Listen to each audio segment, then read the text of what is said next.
It was on January 2nd, in 1975, that Kenneth Brugger discovered the long unknown to scientists, winter haven, for the monarch butterfly.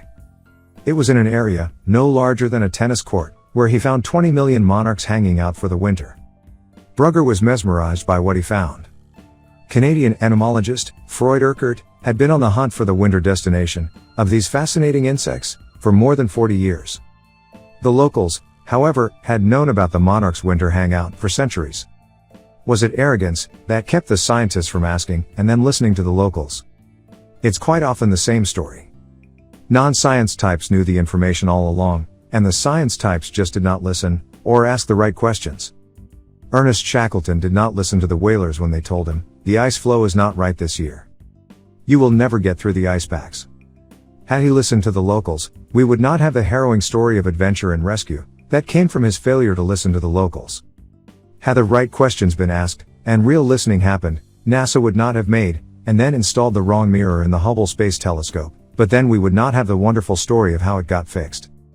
Orville and Wilbur Wright tried to visit with the scientists of their day, but no one would listen to them, and they learned that they knew more about aerodynamics from their own research than the university scholars knew.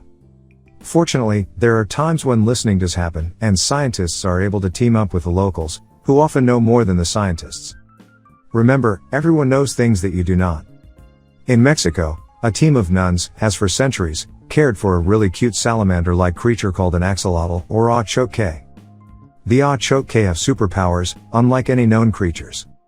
They also have a permanent smile, so world domination is out of the question for them. The Ahchotl can regenerate any part of its body.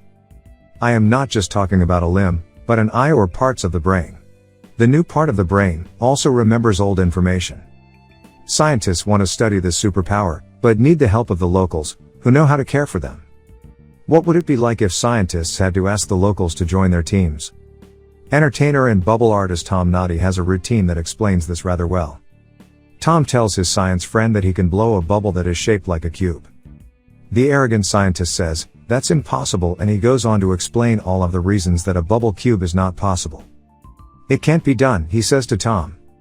All the while, Tom is blowing a bubble that is shaped like a cube. Tom then goes on to say, "Perhaps my friend should have asked the vaudevillian first.